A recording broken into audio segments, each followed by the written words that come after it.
So you guys remember on Saturday Night Live when Eddie Murphy was part of the cast, he used to do a spoof on Mr. Rogers called Mr. Robinson's Neighborhood. Dude, it was freaking amazing. And he would come into his house. He was like living in the projects. He would come into his house and he would sing the song. He would say, "It's a hell of a day in the neighborhood, a hell of a day in the neighborhood." And then he starts talking about wanting to kill his landlord and stuff. Kill my landlord. Listen, it's a hell of a day in the PMP universe, man. There's a lot going on behind the scenes today. Had a nice lunch with my mom today, Tony. She says hello to you. Nice. All of the PMP Army members. My mom she's a regular viewer as well. So she's involved, but she lurks in the shadows. She's not posting comments and stuff, but she's watching. But anyway, dude, just getting out of my car and then back in my car from the lunch we had. Shout out Petaluma. What a great town Petaluma is. Yeah, it's beautiful. Any Petaluma heads on the guest line, fist in the air. I love that town. And anyway, I got totally soaked, bro. It's a hell of a day in the neighborhood, but we are here to deliver the good vibes, the good particles. Thank you for lining up already. Hey, Naomi, what's up? John Joseph, Ragman, I see you, Rags in the house. Don Peralta. Hey, Tony, I got a new guy I saw, or at least it's the first time my eyes have seen this name. You ready? Escobar the Third. Dude, yeah. Escobar the Third.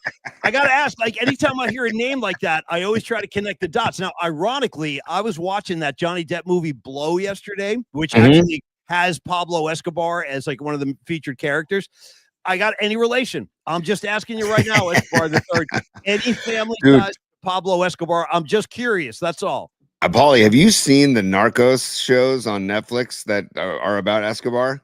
No. Oh, I highly recommend them. Highly, highly recommend them. And we're going to get to all the Jimmy Butler and NBA and NFL and Super Bowl chatter in a sec. But in fact, it's only real quick. Matt Mayoko, NBC Sports Bay Area 49er insider, joins us today. One of our great allies on the Murph and Mac show. And he's maybe the most trusted voice in the Niner community. So we're going to catch up with Matt Mayoko today, talk some Super Bowl, talk some Niners.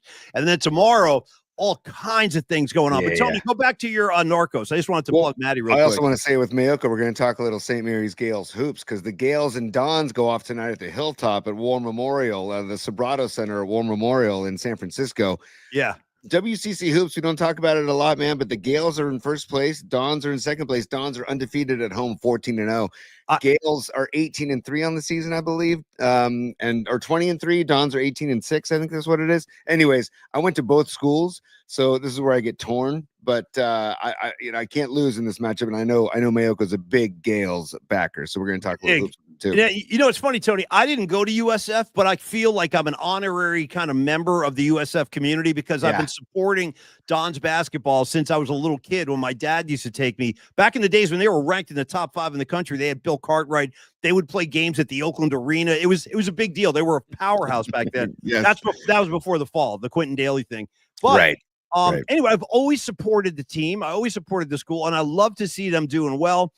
Thanks for bringing that up. That'll be a great game tonight. I think it's a late start too, like a 9 o'clock tip or something. I think it's like 7 or something. So maybe 8 for national. But it might be a national broadcast too. Darren Reyes, he asks, Paulie, are we doing robes today? Darren, I believe we're going to turn Tuesday into Roby Tuesday. We've been pondering the idea of just having Tuesday be the robe day of the week. So last year bringing up robes, and somebody else asked. Dean G says Thirsty Thursday, boys. We're trying to come up with a theme for Thursday as well because we've got the rest of the week kind of just labeled and marked and ready to rock. So could we do like an herbal delish appreciation Thursday? Something like that? I like a casual Thursday personally. Casual Thursday? Yeah. Well, I mean, you can't get much more casual than a robe Tuesday. And we're going to come up with our song parody to the Stones. Goodbye, Roby Tuesday. Who's gonna hang a name on you? God bless. Dude. I love the freaking Stones and I love Ruby Tuesday. In fact, I saw them play Ruby Tuesday at Levi Stadium a couple of tours back. Great song. All right, Tony, here's the situation today. Okay, here's the situation. Our parents went away on a month vacation. By the way, that's before he got all buffed out and started slapping dudes on stage at the Academy Awards. Yeah, exactly. Shout out DJ Jazzy Jeff and the Fresh Prince. Okay. Yep. And how about the single, too? Parents just don't understand, bro. Okay, dude. I mean, what are we doing? Hip hop has come a long way. We've moved on from like the kids songs. Creative Tony, I want to talk to you about your head and how your head is there one day after letting the Jimmy Butler news kind of settle in. Great time last night, by the way. Thanks everybody for stopping by. We're having a great Rags checks in. He goes, why don't we call it an F Philly Thursday? You know what? I'll do that for today. It's an F Philly Thursday on the PMP show. I like that too, man. Because I got to be honest though, on Friday, I'm on the Philly bandwagon. I don't want to see the Chiefs. Dude, by the way, the Chiefs have another thing that we haven't talked about, Paulie. The Chiefs have 4 Super Bowl championships. If they win this Sunday, they tie the Niners. I don't want the tie with the Niners 5 rings. I don't want it. I don't want it. Nor do I, buddy. Nor do I. But I want to go back. You go, okay. I want to go back to your overall mental health and your condition, your state of mind. It's about 24 hours after the Jimmy Butler news hits. How you feeling? Is it sunk in? How you feeling about it? Warriors lost a tough one last night. And Steve Kerr actually talked about how uncool it is to pop that the trade deadline should not be so close to the All-Star game, and they shouldn't announce, because they lost players last night. They were shorthanded, and they almost beat Utah. But in any case, where are you, man, with Jimmy after all the news is kind of settling in? Well, I wouldn't advise anybody to go look at his recent stat lines if you want to feel good about the move, because I was looking at like Luka's stat lines, and I'm like, oh god, he's averaging like 28 a game. He's a monster. Luka's a freaking monster. Yeah, and he's also younger than Butler. And then I look at Butler, and I mean, here, look real quick. He hasn't played since January 21st. He's only played 5 games since December 20th. January 21st, 13 points.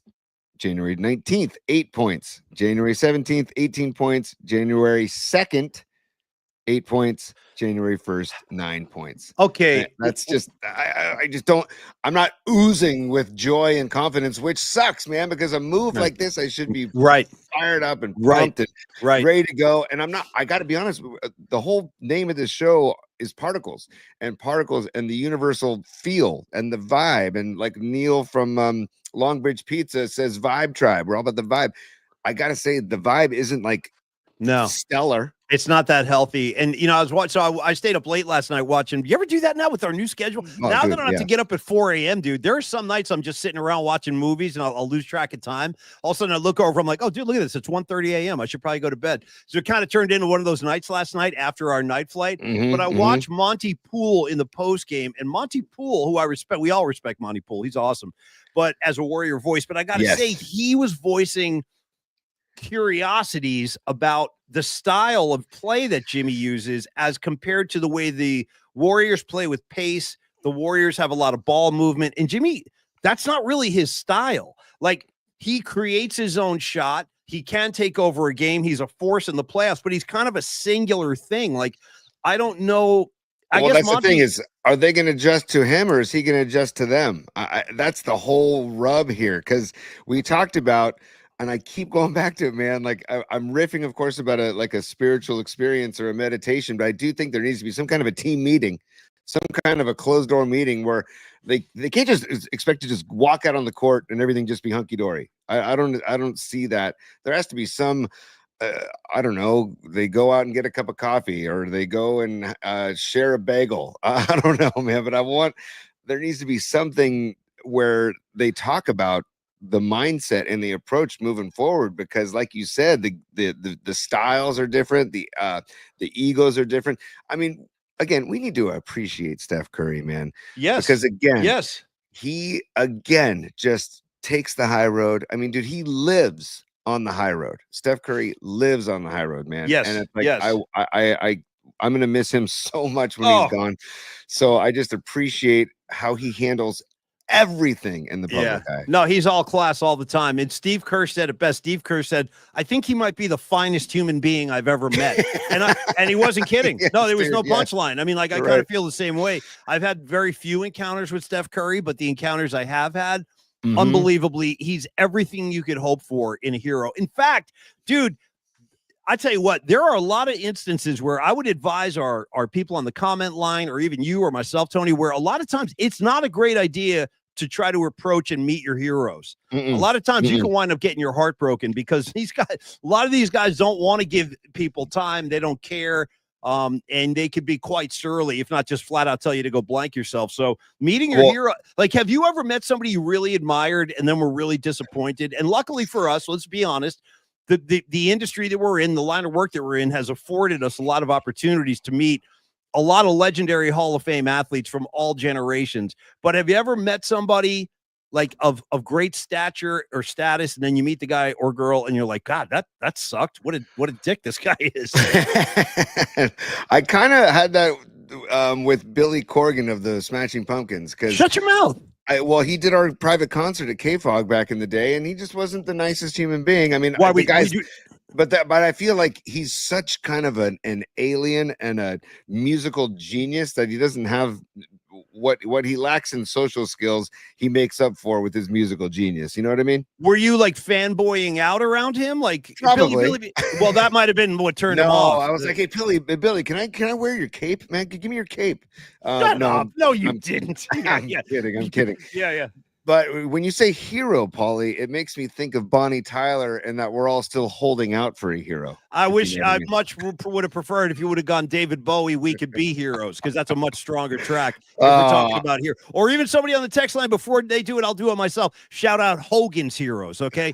Hogan's Heroes. Any other heroes we need to acknowledge, Tony? I mean, We Could Be Heroes. You said Bowie, but the hero by Foo Fighters. I need a hero. Is that the one you're talking about? I'm talking about, dude, Bonnie Tyler, man. Can I just because and this is back in a time where this doesn't happen anymore. Check out Bonnie. Look at Bonnie.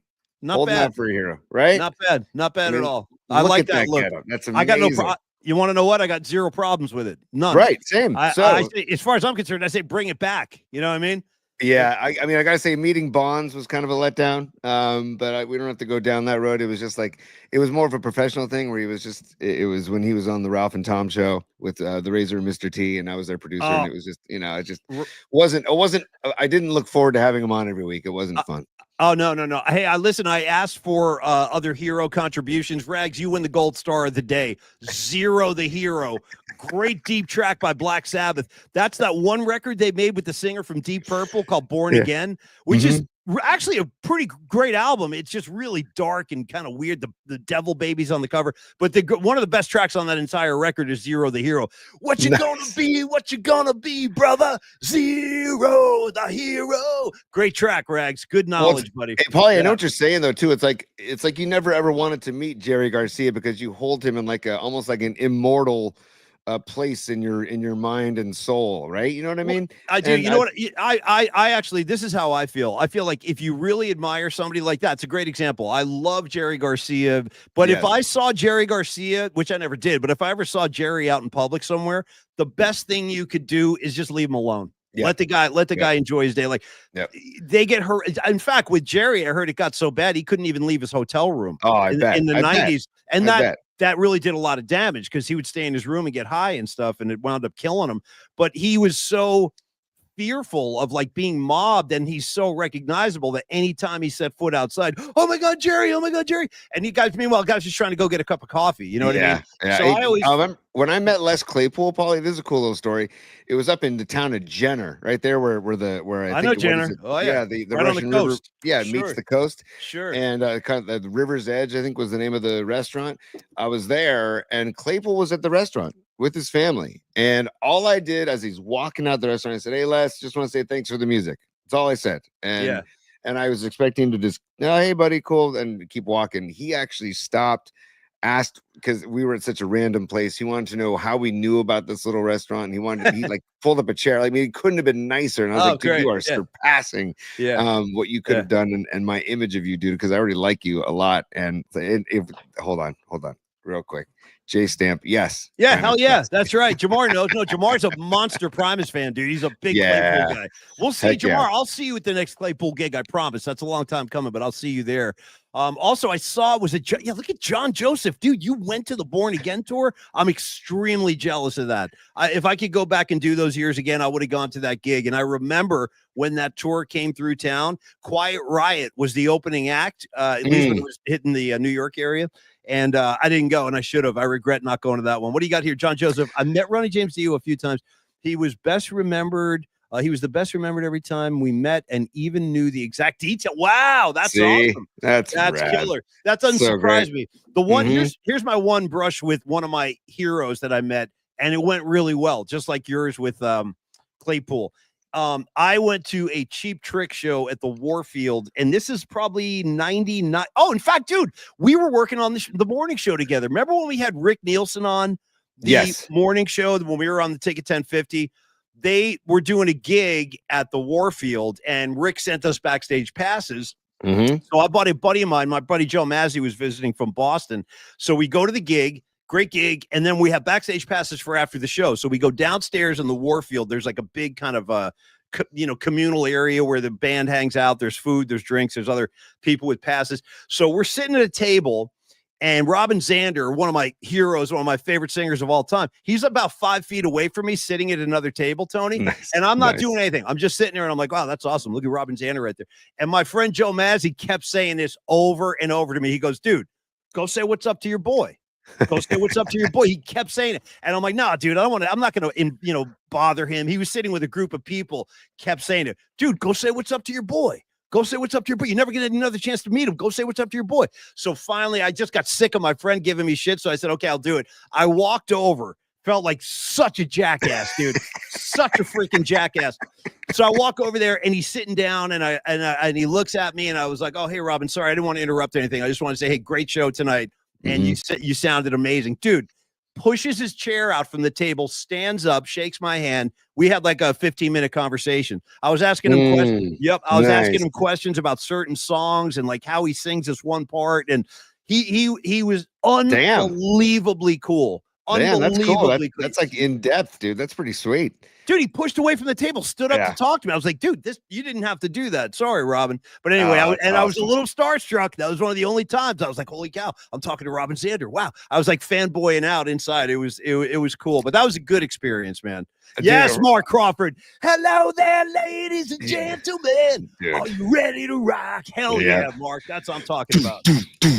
Would you like to do a number with me? Yeah, which, by the way, you know what that means, right? Do you know what would you like to do a number with me means? Well, I mean, I can use my imagination. Would you like to smoke a joint with me? Oh, okay. Good, yeah. Good, in the 70s, a number, that was slang for a joint. Like, hey, who's got a number? You got a number? Who's got the number? So a number was a J. Would you like to do a number with me? Get it, Tony? Get it? Yeah, I do get it. Hey, dude, I want to get into Tony's top three because Mark Graves, I'm going to actually nominate his question as one of the top three questions, if you don't mind, Paulie. So I think, are you cool with us getting into Tony's top three? Yeah, dude, of course. I'm the biggest top three fan there is. Let's rock. And we got like 12 minutes until Matt Mayoko comes on the show. So let's rock. Okay, you got it, buddy. Tony's top three. Tony's top three. And one more. Tony's top three. That's me shooting arrows. Okay. Yeah. There you go, buddy. See, this makes me want to do a number right here.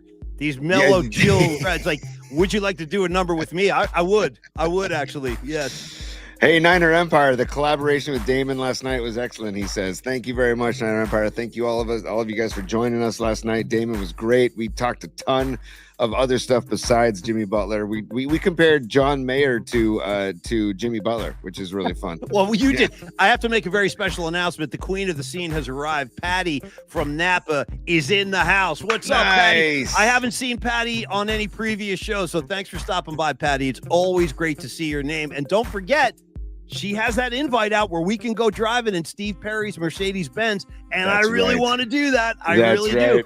Patty, one of these days, promise, one of these days I'm going to make the call and say, like, I need to drive Steve Perry's Mercedes-Benz. Tony, go. Dude, there's a song, Do You Want to Ride in My Mercedes? Boy, what is that song? That is from the 80s. It's like... Yeah, I think that's the name of the track, Mercedes Boy. Yeah. I'm dead serious, yeah. Dude, okay, if anybody in the comment lines remember that, please help us out. Ready for this bomb I'm about to drop? Go. Tony, was that by... I can't believe I'm actually going to say this. Was that by Pebbles, dude? Pebble. I was going to guess if it was by Climax with a K and two X's. Either way, it's a win, bro. Climax, Pebbles, whatever. It's all good. Mercedes Boy by Pebbles, Naomi. Yes. I got it. Holy shit. I got that. Wow. Nice. I got to pat myself on the back for that one. Thanks for the clarification, Naomi. Yeah. Great. And Darren in there with Pebbles too. That's fantastic. Okay. So Mark Graves had this question and I want to pose it to you like right away, Paul, because I think it's a great question. Mark, and by the way, anytime you guys want to jump into Tony's top 3 and throw a question to the mix, get after it. Mark Graves, let me see if I can find the actual comment because I want to put it up on the screen. If not, I can just paraphrase. But he was saying basically, oh, here it is right here. Does Lacob, this is question number 1. Does Lacob still want to retire number 35 after KD says, I don't want to go back to the Warriors? That is a great question, Mark. Thank you. Paulie, you're on. Yeah, he will. He'll retire it. But I hear what you're saying, Mark. I'm kind of pissed off myself. I'm like, not pissed, but I'm like disappointed. Like that Kevin Durant was like seemed kind of surly about, no, I'm not going back there. Why would I want to go back there? It's like, really, dude? Steph Curry, your 2 championship rings, the only ones you've ever won, your only 2 finals MVP awards. Like, how bad could it have been? And I guess the only thing is that maybe he's I'm just guessing, total speculation. But you remember how badly he got clobbered for coming to the Warriors? Like the fans they crushed him. He was getting booed all around the country because he joined the enemy and stuff like that. But now it's a trend. Guys go wherever they want, anytime they want. Like Kevin Durant did it. He got really beat up for that. So maybe he doesn't want to go through that again. I don't know. I keep reading too about how the locker room is a toxic scene in Phoenix. I'm just wondering what's going on down there. I actually was at the Phoenix Warriors game and I was watching Devin Booker a ton. Yeah. And I'm like, you know what? Yeah, like, I'm not a big Devin Booker guy, but go ahead. So I haven't been a Devin Booker guy, but this kind of gave me a new light where I'm like, he was like yucking it up with the refs and some of the fans and having a good time. And maybe it was because they were up 20 and it was kind of worry-free basketball. That might have something to do with it, yeah.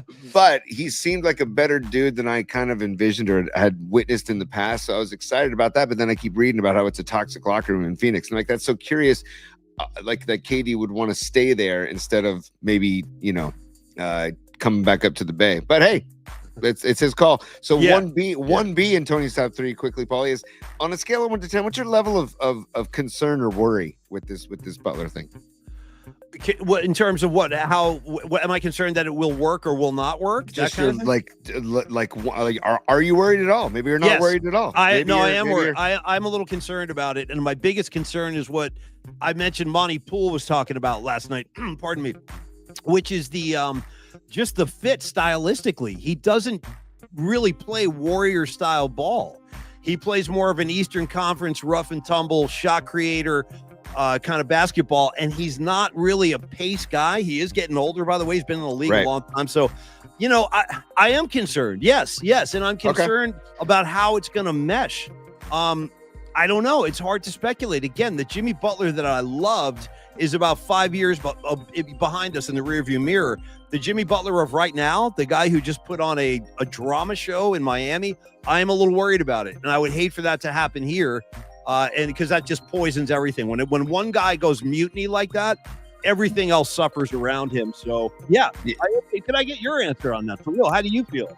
I think it sucks that I'm not like super psyched about the move, Like, I'm not like, oh yes, we got Butler, let's roll. And that's not my reaction. And I'm looking at like Steph post game last night, and he said all the right things, but he wasn't saying it with like joy. Right. And then watching Steve Kerr talking about losing Wiggins, he wasn't like, oh hey, we wish Wiggs the best and he's gonna flourish wherever he goes. And it was like, it wasn't a joyous interaction by Steve Kerr either. So no. I'm hoping that, because I read that Curry and Butler were texting back and forth with each other, and I just hope that I hope for the best. I don't know what else. Me too. No, it's legitimate. It could go either way. It could go either way. Yeah, and it's going to be very interesting to see how this plays out. I mean, Butler he's not out of shape, but he hasn't played a lot since December 20th. Right. He's been suspended 3 times. I know, it's brutal. It's freaking brutal, man. So, all right, number 2, Tony's top 3 as we roll on here. Yeah. We're going to shift gears to Niners, and we're also going to talk to Mayoko's, some Niners too. Niners! Right. And we're just Niner heads on this show, and I think a lot of the people in the comment line are as well. With the offseason coming up and then the draft in April, and we'll talk to Maiocco about this. Do you want to see the Niners go make a trade for Myles Garrett? Do you want to see them bolster the O-line? There's that kid out of Texas. I think Kelvin Banks is his name. Or do you want? There's that tight end from Penn State that the people are high on, Tyler Warren. Of those three avenues, which avenue would you take? Well, the sexy one is Myles Garrett. I mean, putting Myles Garrett on the Niner defense, I mean, that's a hell of an appealing idea to kind of rattle around in your brain. But at the same time, I don't know how realistic that is. I don't. We'll talk to Matt Mayoko about that and ask him. Yeah. I also have to acknowledge that no football team in the NFL can get to the Super Bowl without a really good offensive line. And the offensive line the Niners were trotting out last year, it was patchy at best. It was not a great year for the O-line. There were some injuries, but the guys that were out there, I thought kind of left a lot to be desired. In a lot of instances, Purdy was not getting the protection that he needs. You got to protect any quarterback in the NFL. Right. So that has to be addressed, Tony, regardless of Myles Garrett, here, there, wherever he goes. They have to beef up the O-line. I think that's one of the top priorities. That's just me. You know what? I wanted to also play a little Fred Warner talking about Myles Garrett, if you don't mind. I insist. I love Fred Warner. Fred's one of my favorites. Yeah. Look at Here we go. Stand by. Let me make sure the volume. Here we go. And who do you have in the Super Bowl this weekend? Not really. These two teams were that's the wrong cut. I'm sorry, Paulie. Who's this girl interviewing him with like the Bono shades on? What the hell was that? Oh man, I'm looking for it now. I can't find it. All I know is I just saw Gene Simmons scroll by. That's all I know. There's a lot of stuff in the bookmarks that we have stacked in the bookmarks, but it was basically Fred Warner saying, "Hey, I'm down with bringing on Myles Garrett," but he also said the right thing about it, like he loves the current roster as well. Yeah, they always say that. Who wouldn't want them? You know? Yeah. I mean, so I don't know. I personally, I want them to protect Brock Purdy because I feel like any quarterback is a ton better when they have protection. No kidding. You give Brock Purdy time. It's like you give Matt Stafford time. He's dangerous as hell, and Brock Purdy's much better than Stafford. I got to tell you, only because you mentioned his name, my respect for Matt Stafford has gone up quite a bit. He's, you know what? I got to give it up. Guy's a pretty damn good quarterback, pretty tough guy, and I've been hard on him over the years because he's one of the Rams, and he beat us in the title game a few years ago. But I got to give it up. I got to give Matt Stafford his respect. He's been pretty solid. Yeah, totally. Yeah. Hey, before we get to Maiocco here in a couple minutes, Matt Mayoko joining us at the bottom of the hour. Number 3 in Tony's top 3. Again, it can be sports. It's a wild card. It can be anything. And yesterday we talked about how Black Sabbath is getting together for one last show. And with that news, we were very excited about that news yesterday. I want to know, I know my answer to this, but I want to know, what is your favorite Black Sabbath album? Oh, Jesus. Wow. Oh, man. Do you want to go first? I need to think. First of all, there's no wrong answer. Yeah. Jesus Christ. Well, you know what, Tony? It almost kind of depends on what day you ask this question, because I might have a different answer tomorrow. But I kind of know where I'm going to go. But you go first. I want to hear what yours is. What's Tony's favorite Black Sabbath album? For me, it was the album Master of Reality. I love that album. It just holds. For me, it was the album that kind of locked me in for them, and then I went back to the first album. And then I went to Paranoid.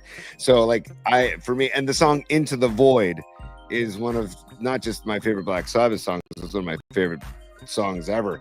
And how it's kind of like written back in 1971 or whatever. Correct. And it's speaking about present day, the situation present day. It's kind of creepy, actually. If anybody's out there, you're interested in going to check out the song Into the Void by Black Sabbath. Even if you don't want to listen to it, just read the lyrics. The song is about the earth in the future being so polluted and it's in disarray that it's almost uninhabitable. So in the song, people are like fleeing the earth to start new colonies on different planets because the earth has been so messed up. But anyway, I can't dispute Master Reality.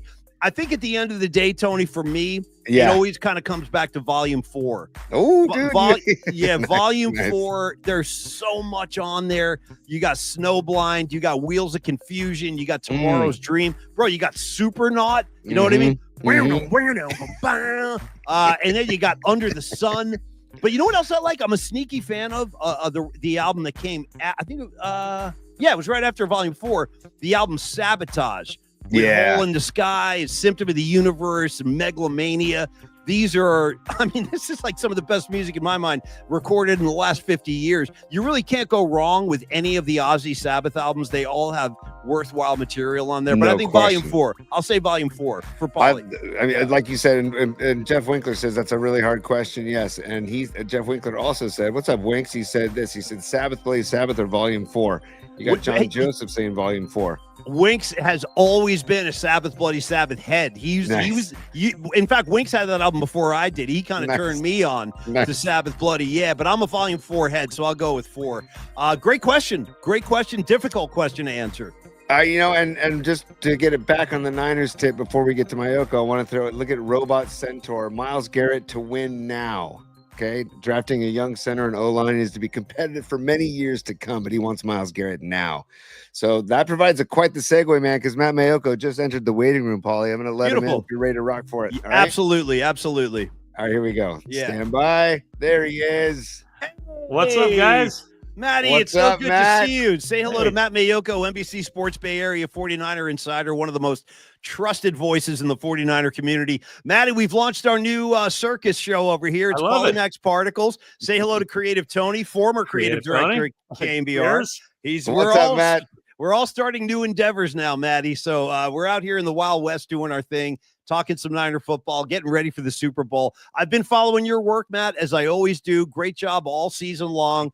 Pre-game, post-game, all your work online too. NBCSportsBayArea.com. You can follow all of Matty's articles. And of course, we see him on TV every Sunday. So Matty, first of all, I'm guessing that you're not in New Orleans, but I can't really confirm by the looks. I am not in New Orleans. Yeah. Okay.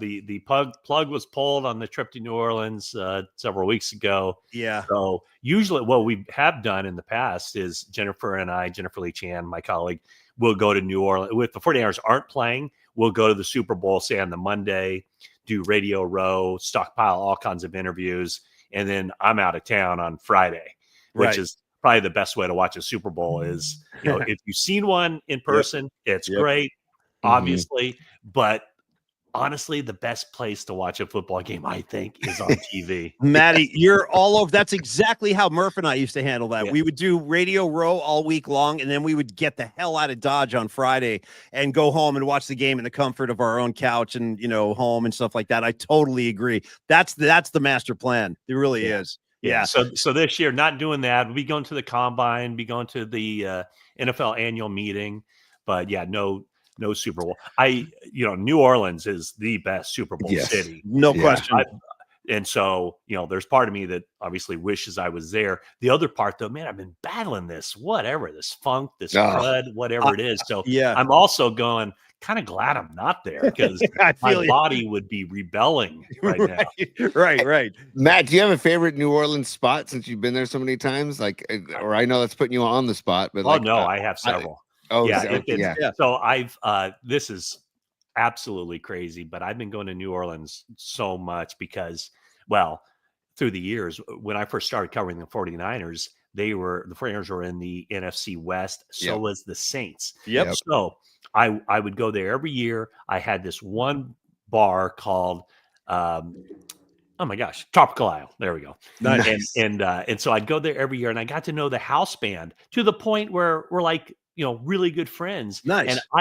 And anytime I walk in there now, it's like, Norm at Cheers. Yeah. And if I ever take somebody that is with me in New Orleans for the first time and we walk into that bar, they're like, are you freaking kidding me? Like, how do you know these people? I've known them for 20 years. So that's my hangout. Nice. Tropical Isle on Bourbon Street. It used to be right next to the Dungeon, but now it's on Bourbon Street. But my food places, when the 49ers were there for the Super Bowl in 2013, a friend took me to this deli. I've been to the restaurant, which is right around the corner, Couchon. Yes. Couchon. The butcher. The butcher is the best deli I've ever been to in my life. Yeah. You can grab a dart, throw it at the menu, and you'll be happy. I went there 7 consecutive days. Dude, that's so funny. I did the same thing with Murph. We had the same experience. We walked in there one day for lunch and it was like, you know what? We're coming back here every day. And we did. Yeah. It's unbelievable. And then the other place every time I go to New Orleans, Once I will go to Pasquale's Manali. Yo, dude, yes, Matt. I know. I love that place. And get the barbecued shrimp. Yep. Because I've never. I mean, you're talking about food you can't get anywhere else. Right. That's right. And if you do get it anywhere else, you'll leave disappointed because there's only one New Orleans. So those are my 3 go-to spots, and then I sprinkle in about a half dozen or more other places as well. Hey, Paulie, Pascal's Manali, they'll sit you down if you get the barbecued shrimp. They'll put the bib on you. They'll fine. Come up and put the bib on you. It's in everybody's best interest to protect your dress shirt. I got no problem bibbing up when I'm eating seafood. Maddie, I want to do a couple of broad strokes on the Super Bowl and then spend a couple of minutes asking Niner questions. But just, I guess, checking in with Matt Mayoko on this matchup in the Super Bowl. I mean, first of all, I don't like either team as a fan, so it's a tough one for me. But I would rather see Philly get a ring. I'd rather see Jalen Hurts get a ring, Saquon get a ring, than watch Mahomes get his 3rd. But I guess, how do you see this game shaking down, Maddie? Who do you like in this game and why? Yeah, I mean, so your old buddy Murph asked me that question this morning. Who do you think the 49ers would rather see win? And I went with Kansas City. Because I think there's this part of, Kansas City has already beaten the 49ers twice. I know. And so do you want to see another team from your conference do something that you weren't able to do? It's actually a good point. Yeah. So it's almost like just, the Chiefs can just keep piling on their Super Bowls, but just don't start involving the Eagles in this too. I know, that was my thought, that the 49ers are probably going, we'd rather. Now, inside the building, and if you've been around the 49ers, if you know Bob Lang, if you know Vic Fangio, that'd be nice to see those guys get a couple of rings. But this matchup, I don't know how the Chiefs have done it, because from darn near week 1, they're just working this tight wire act where it's totally. Yep. I don't know how they won that one, but they did. Right. And the next week, and their offense, you would think a Patrick Mahomes offense, if you just say Patrick Mahomes offense, you would think 35 points a game, 40 points a game. Well, the first time they scored 30 the entire season in any one game was in the playoffs. That's crazy. Yep. So the fact that they were just able to win so many close games throughout the regular season, I thought, you know what, their luck's going to run out in the playoffs. And I even kind of circled, at some point, like week, I don't know, 12, 14, 15, I was like, I bet the Texans beat them. I thought they had a shot going in. I really did. I thought they had a shot going into that game. And I think they did. They did. So anyway, now I'm just like, they're just a machine. Yeah. And now they'll probably lose, but I've come to the conclusion now that they're just special. It kind of reminds me, Maddie, of the Michael Jordan Bulls years when there were so many great teams kind of orbiting around the Bulls. You had, the Jazz, you had Patrick Ewing in the Knicks, you had Charles Barkley with the Suns, and nobody could beat the Chicago Bulls. So there were a lot of teams that never got their rings. A lot of great players never got their rings. And this is starting to feel like that to me, where you've got Joe Burrow, you've got Josh Allen, you could throw the Niners in there, having been on the doorstep twice. There's so many great teams right now that just can't get over the finish line because the Chiefs are in the way. But from that to some Niners, actually, you know what? Let me ask you about this George Kittle Award, because I see he got this NFL or 2024 NFL Salute to Service Award. Can you tell our listeners and viewers like the nature of that award and what that means to George Kittle? I would think that it means a lot to him, because he is very into military service and showing support for the men and women who serve our country. And it's from day one, he's been like that. And, I've seen him on the sideline, go up to military personnel. And, we were in Jacksonville a couple of years ago, and someone brought, his uniform to give to George Kittle on the sideline. And George was blown away. A week later at Levi's Stadium, that happened in Jacksonville. A week later in Levi's Stadium, that guy was George Kittle's guest. Wow. Flew him across the country. Wow. To come to a game. That's cool. So if you're fortunate enough, and I don't speak like this very often, but like his family is great. His parents are awesome. I don't typically get to know parents of the players or wives of the players or siblings or whatever, but they're such down to earth, good people that whole family is, they support George and everything, and they really feed off of each other, and they just their hearts and their minds are in the right spot. So I was telling Jennifer on our podcast, I was like, of all the accomplishments that George Kittle has achieved in his career, I bet this one probably ranks at the top of the list for him. Yeah.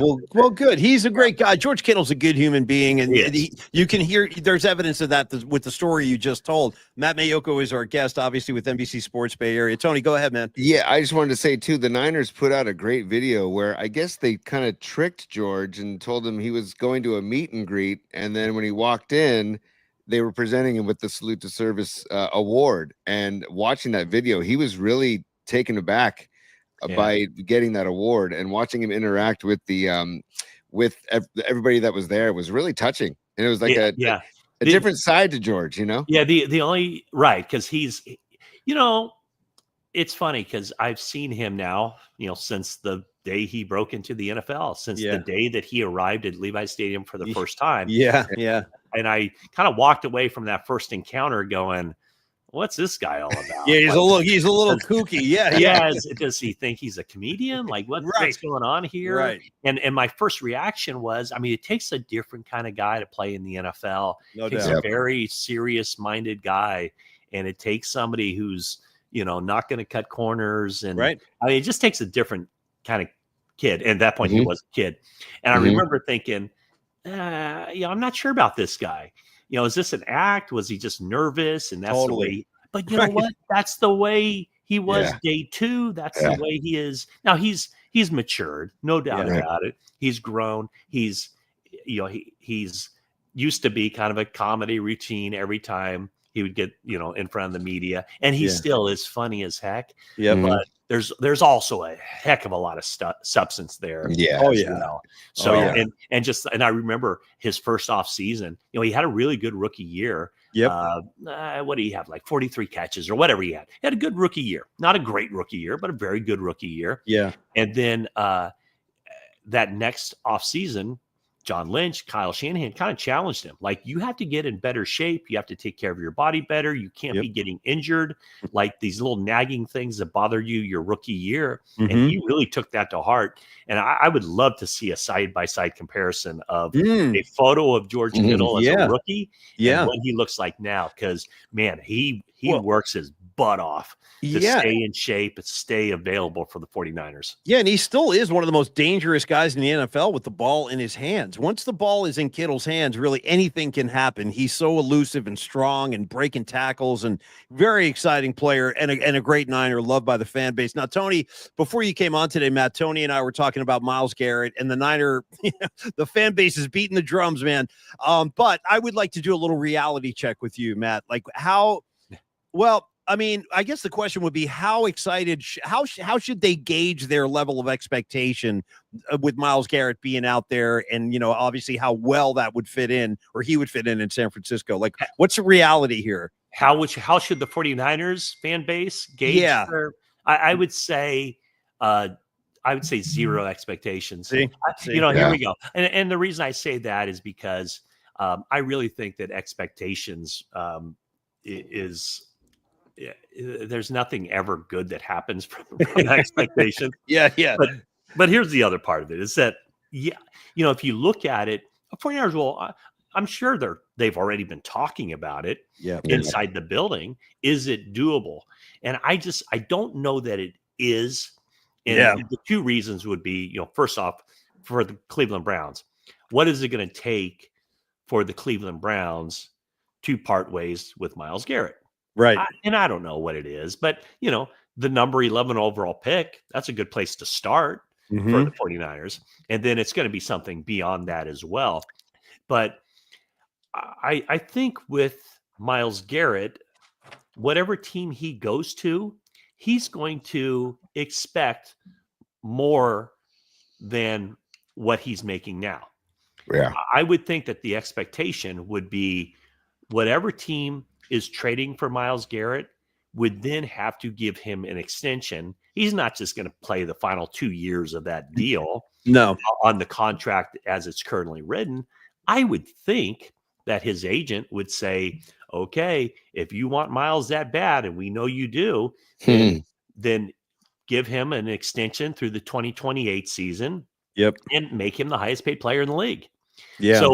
So that would be my expectation of what it would take. And I just don't know that the 49ers are in a position to have Bosa, have Warner, have Kittle, have Trent Williams, have McCaffrey, pay Brock Purdy a ton of money, and then make Myles Garrett it might very well be, and I don't know if we were going to talk about Brock Purdy here, but Brock Purdy is going to end up being, I would assume, one of the top paid players in the NFL. I would think so too. Yeah, and then you already have Bosa, one of the top paid. I forget. I don't even know how it lands right now. Bosa signed his deal in 2023, which he was the highest paid defensive player at that time.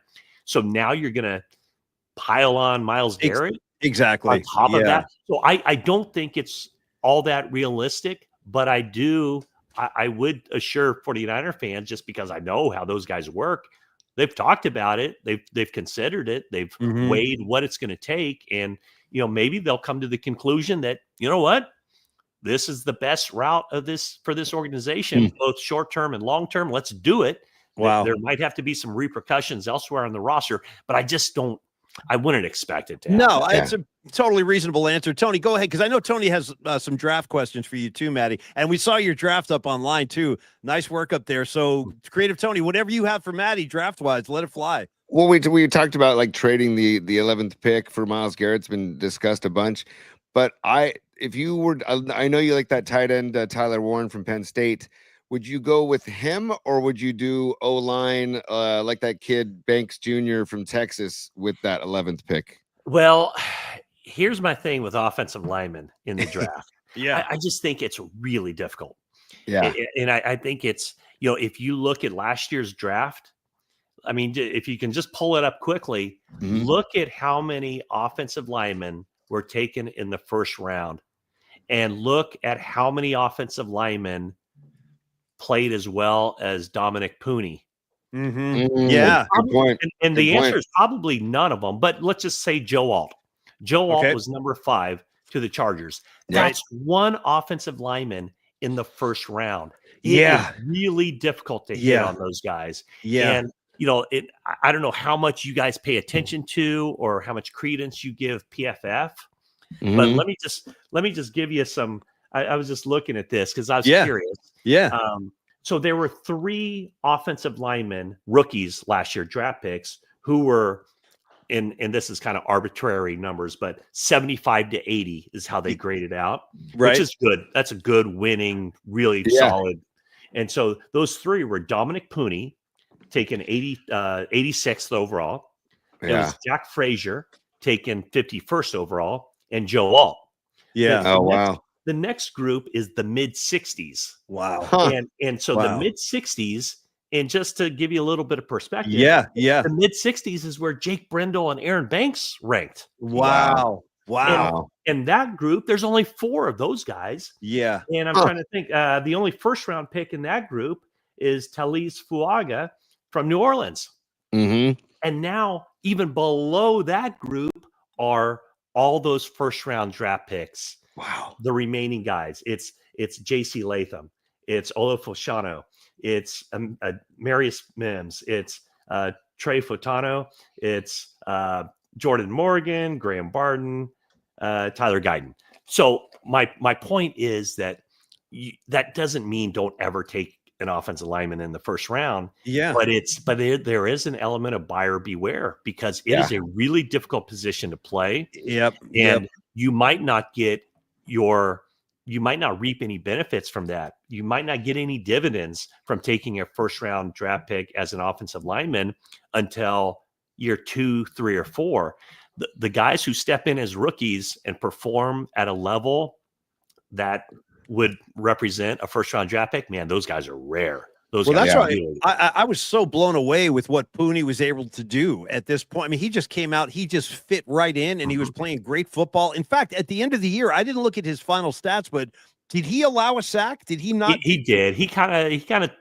I think maybe he wore down a little bit late in the season, but still, no, I mean, the fact that he was, he didn't allow a sack for so many weeks. And then, obviously with the ground game too, his work was just stellar. What a great addition he was. And so, I would tend to err on the side of taking an offensive lineman a little bit later. Sure. Yeah. And I'm just trying to think like the Eagles and the Chiefs. I don't think the Chiefs have a first round draft pick starting for them on the line.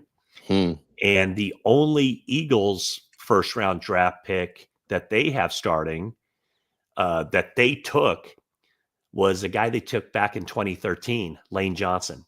Wow. Yeah. And so, Mekhi Becton was a first round draft pick, but he was a bust for the Jets, comes to the Eagles as kind of a under the radar signing. And he's, did well. He's doing well at guard, but it's just, unless there's a game changer out there, unless there's a one of one guy. Yeah. Right. I don't think I would do it. I don't think okay. I think and Matt too, or I'd do a defensive lineman. I love the Tyler Warren. I mean, and plus, if I'm Tyler Warren, I'm hoping I get drafted by the Niners to play under George Kittle. I mean, is there anybody better to kind of show him the ropes? And Tony, I don't think you'd even be playing under George Kittle. I think you would be playing with George Kittle. Really? Nice. Okay. Nice. Yeah. Because think about what the 49ers have done since Kyle Shanahan has been there. It's been 21 personnel, right? Two backs, one tight end. There will be a time when Kyle Juszczyk is phased out, and it almost happened last year. Last offseason. Yeah. And so there is a way to kind of transition from two back, one tight end to one back, two tight ends. Nice. And just think about what you could do if you had two tight ends who can do it all. I mean, think back to Delaney Walker and Vernon Davis. That was great. That was such a dream scenario. So think about the mismatches it would cause for a defense. How do you go out? Do you put your base defense out there? Right. Well, if you do, who's going to cover both of those guys? If any linebackers covering Kittle or Warren, boom. If you go light and get your nickel defense out there, you can run the ball down teams' throats. So I thought it was fun to put Tyler Warren at number 11, and it's a good talking point anyway. Oh, I love it, man. Well, Matty, last name I want to ask you about today, and we appreciate your time. Thanks for coming by, man. I want to talk to you about Deebo Samuel. Last thing today, just to be honest, I wasn't crazy about what I saw from him last year. I know he kind of came to life later in the season, but that was after, kind of a lot of bad moments, man, with Deebo attacking the kicker on the field, making the comments, I'm not involved enough, dropping passes when Birdie's, hitting them in the numbers. But then again, like, as I said, I thought on the back end of the season, he started to kind of look like Deebo Samuel again, breaking tackles, running with purpose.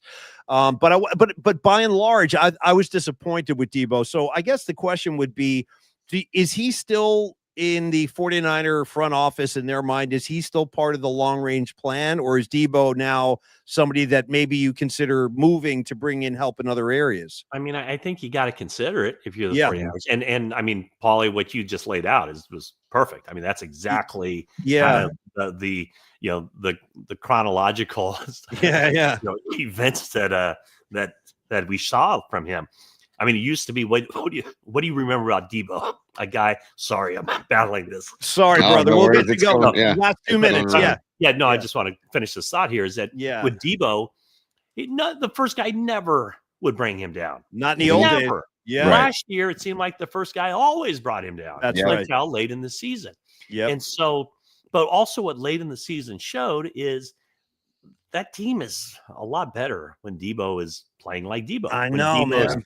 Setting the tone, running aggressively. Even the defensive guys perk up when they see him bulldozing some guy. I think it was that game against Miami, like at the goal line. He's just running through people. And he looked like the same old Deebo. That was great. I mean, I asked John Lynch point blank at the end of the season, is Debo going to be back? And he's like, we're not in the business of letting good football players get away. Yeah. Yep. Take that for what it's worth.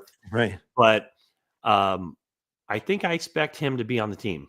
Okay. This is the final year of his contract. Right. And right. I also think, I know some people, did you see the picture of him in AJ? Yeah, I did. Yeah. We talked about it. He looked a little big, to be honest with you. He did, man. I saw that too. Yeah. But he knows he's entering his contract year. Right. What do we know typically about guys entering their contract? They're going to perform generally. Yeah. They're going to show up in shape. Yeah. They're going to show up knowing with a chip on their shoulder, knowing that they have to play for their next contract.